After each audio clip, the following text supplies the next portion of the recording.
तो खबीब ने ऐसा स्टेटमेंट दिया है कि जो इयन गैरी है वो इस्लाम माकाशेव के सबसे टफेस्ट अपोनेंट हो सकते हैं अब तक के उनके यूएफसी के हिस्ट्री के और जो कल फाइट होने वाली है उस्मान कमारू और डेरिकस डुप्लेसिस की, उसके भी मैं आपको प्रेडिक्शन बताने वाला हूँ। तो चलो शुरू करते हैं। तो जो सबसे बड़ी न्यूज़ है वो है कि खबीब ने इयन गैरी को इस्लाम माकाशेव का सबसे हार्डेस्ट अपोनेंट बताया है यूएफसी के हिस्ट्री का और उनके करियर का। तो खबीब ने तो बस इतना ही बोला है कि वो उनके हार्डेस्ट अपोनेंट है। तो मैं आपको बताता हूँ कि इयन गैरी इस्लाम माकाशेव के हार्डेस्ट अपोनेंट क्यों है। तो इयन गैरी इस्लाम माकाशेव के हार्डेस्ट अपोनेंट इसीलिए है क्योंकि जो पहला पॉइंट है वो तो है उनके और इस्लाम माकाशेव के हाइट डिफरेंस के बारे में। तो इयन गैरी अराउंड 192-194 सेंटीमीटर्स के और इस्लाम माकाशेव 178-179 सेंटीमीटर्स के अराउंड है। तो उनका हाइट डिफरेंस ऑलमोस्ट 14-12 सेंटीमीटर्स का हो गया। तो सबसे बड़ा एडवांटेज तो हाइट का हो गया। आप भी ये बात मानते हो कि हाइट से पंच पड़ेगा तो लगता है। और जो दूसरा एडवांटेज है इयन गैरी के पास वो है रीच का।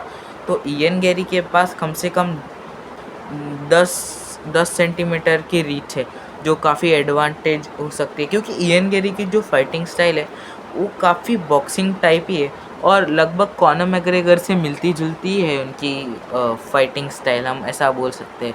तो इसीलिए काफ़ी वो भी हो रहा था कि खबीब वर्सेस कॉनर मैग्रेगर 2.0 हमें फ़ाइट देखने मिलेगा। और अगर हम मुद्दे पे आए तो इयन गैरी इसीलिए टफ अपोनेंट है क्योंकि उनके पास रीच अच्छी है और इस्लाम माकाशेव का जो फाइटिंग स्टाइल है वो काफ़ी खबीब से मिलता है। तो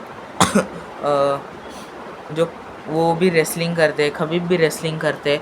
तो इस्लाम माकाशेव को इयन गैरी के पास में आने के लिए और जो उनकी दूरी है वो कम करने के लिए काफ़ी एफ़र्ट्स डालने पड़ेंगे क्योंकि इयन गैरी काफ़ी अच्छी रीच है उनकी, 10-15 सेंटीमीटर की रीच है उनकी, तो वो आराम से दूर भी हट सकते हैं और इस्लाम माकाशेव उनको टेक डाउन नहीं कर पाएंगे क्योंकि इतना बड़ा अपोनेंट कभी इस्लाम माकाशेव ने फेस ही नहीं किया है।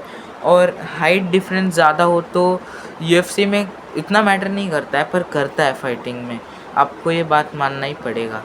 तो इसीलिए खबीब ने इयन गैरी को शायद इस्लाम माकाशेव का हार्डेस्ट अपोनेंट बताया।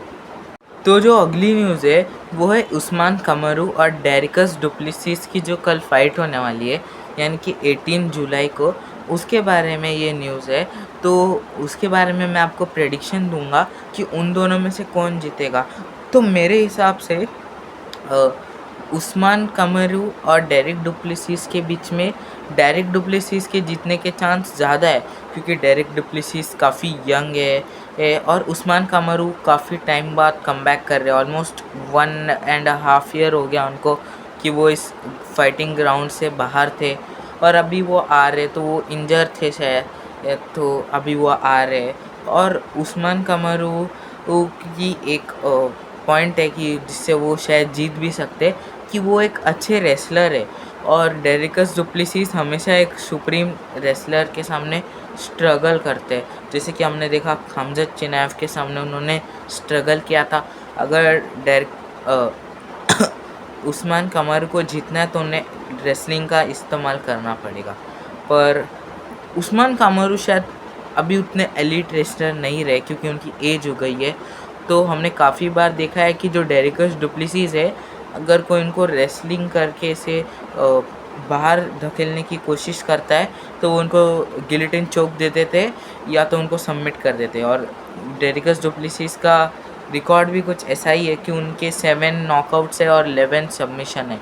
तो डेरिकस डुप्लेसिस अगर उस्मान कमरू ऐसा करे तो डेरिकस डुप्लेसिस ज़्यादातर गिलिटिन चोक दे सकते हैं। और डेरिकस डुप्लेसिस के पास एडवांटेज इसीलिए भी है क्योंकि उस्मान कमरू वेल्टरवेट डिवीज़न के काफ़ी टाइम्स तक चैम्पियन थे यानी कि 170 एलबीज पे वो फाइट कर रहे थे। और डेरिकस डुप्लेसिस लॉन्ग टॉल बल्की गाय है यानी कि वो लॉन्ग टॉल और बल्कि गाय है हैवी वेट डिवीज़न के, उनको काफ़ी एक्सपीरियंस है इस डिवीज़न में।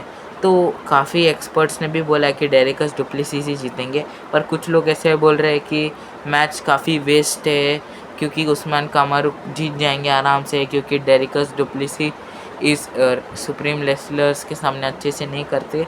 तो वो तो कल ही मालूम पड़ेगा, पर मेरी जो प्रेडिक्शन है उसके हिसाब से डेरिकस डुप्लेसिस के पास 65% चांस है और